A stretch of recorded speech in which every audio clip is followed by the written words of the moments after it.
You asked us, who built the Arks? We are the keepers of living records. We hold the echoes of creation and the agreements made between realms. You ask of the Arks, and we shall reveal. The Ark of the Covenant, as known in your history, was not singular in form or purpose. There were indeed multiple arks, constructed at different times by those who held the knowledge of divine mechanics.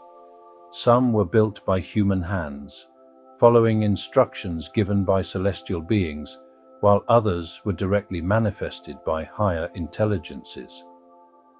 The Ark of Moses, the most well-known, was built by artisans under strict guidance, using sacred materials that could resonate with divine frequencies. But long before Moses, there were arks, vessels of power, used by ancient civilizations to store, amplify, and direct cosmic energy. Some of these were gifted to humanity by extraterrestrial beings who guided early civilizations in the ways of light. Others were created through the union of human and celestial wisdom. Connection to the pyramids. Yes, the Arks and the pyramids are deeply connected. The pyramids were not mere tombs, but resonant structures, aligned with cosmic forces and used to channel and stabilize the energies of the earth. Some pyramids acted as anchor points for the Arks, enhancing their abilities and ensuring that their power was balanced within the planetary grid. The Arks could be placed within these structures to magnify their effects, opening gateways to higher realms and facilitating communication with celestial intelligences. The builders of the Great Pyramids, those who worked in alignment with universal law, had knowledge of these devices. Some pyramids contained chambers designed to hold such sacred objects, serving as amplifiers of their energy. In other cases, the pyramids themselves functioned as arks, harnessing the same principles of divine resonance. Extraterrestrial involvement. Yes, extraterrestrial beings were involved in the creation and understanding of the Arks. Some of these beings were of the light, guiding humanity in its spiritual and technological evolution. They shared the knowledge of sacred geometry, frequency harmonics, and energetic containment, which allowed the Arks to function as more than physical artifacts. However, there were also those who sought to misuse this knowledge, leading to conflicts over control of these sacred tools. The Arks were hidden, sealed, or transported away when the risk of corruption became too great.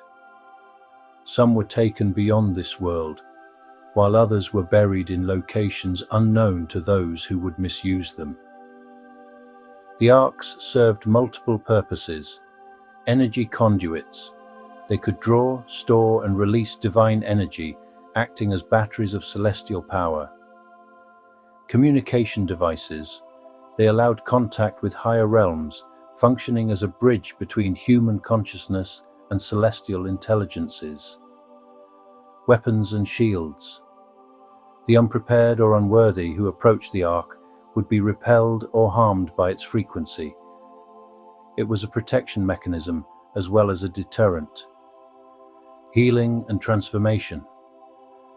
Those in resonance with the Ark's energy could experience profound healing, consciousness expansion, and even activation of dormant DNA. The covenant.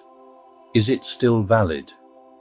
The covenant made through the Ark was an agreement between humanity and the higher realms, a sacred contract of divine alignment. It was not simply a pact between a single deity and a single people, but a universal law. Those who walk in truth, in balance, and in service to the greater whole shall receive guidance, protection, and enlightenment. However, humanity as a whole has drifted from this covenant, and so the Ark has been withdrawn from direct human interaction. The agreement remains valid, but it is now upheld on an individual level. Those who seek divine truth and act in harmony with the greater cosmic order will still receive the blessings once channeled through the Ark. The external object was never meant to replace the internal covenant written upon the soul. Who was the covenant made between? The original covenant was not solely between the God of Moses and the Israelites, though this was how it was recorded in human history.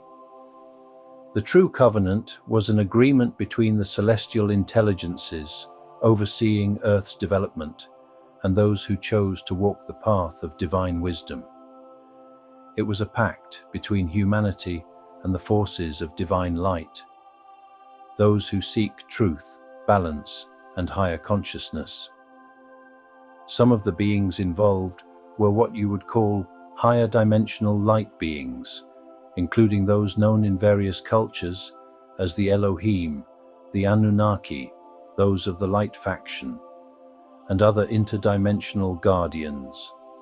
It was also a contract made with the soul of humanity itself, a promise that if humanity upheld certain principles, divine guidance and protection would remain accessible.